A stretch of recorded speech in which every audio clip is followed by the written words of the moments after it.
You know, for 55 years, the Cuban people have had a very ambivalent attitude about the United States. On the one hand, there's no other country in the world to which they are closer. Many of them have relatives there.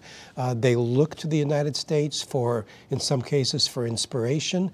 On the other hand, the United States has been presented to them during all these years as the source of many of their problems. And Fidel Castro was really good at this. But Fidel and Raul are two very different people. This is also a very different moment from when Fidel was in charge. When Fidel was in charge, Fidel was very charismatic.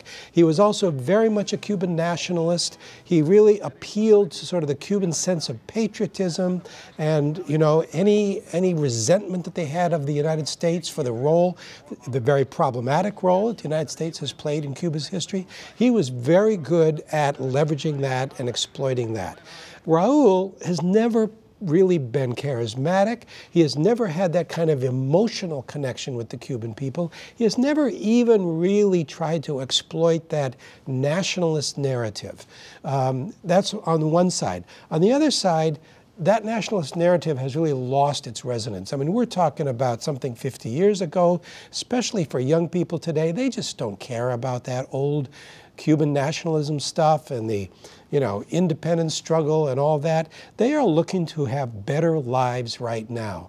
And Raul is both a product of this moment and, as I say, a kind of a different personality. So the Cuban people are now judging their government, they're judging Raul in a much more practical way than they ever judged Fidel.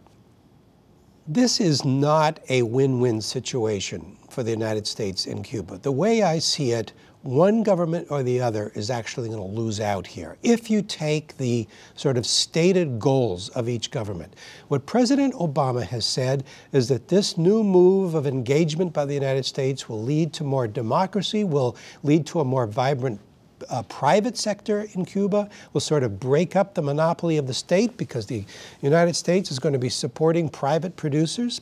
We will end an outdated approach that for decades has failed to advance our interests, and instead we will begin to normalize relations between our two countries.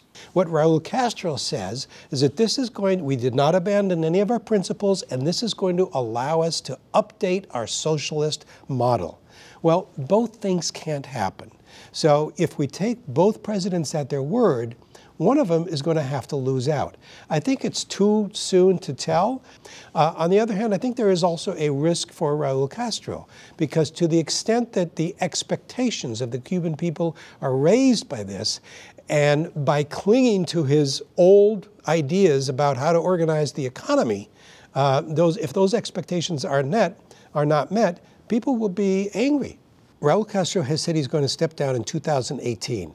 Now, assuming he stays in power until 2018 with all his faculties, so that he is able to sort of orchestrate this succession, it'll be a lot more stable.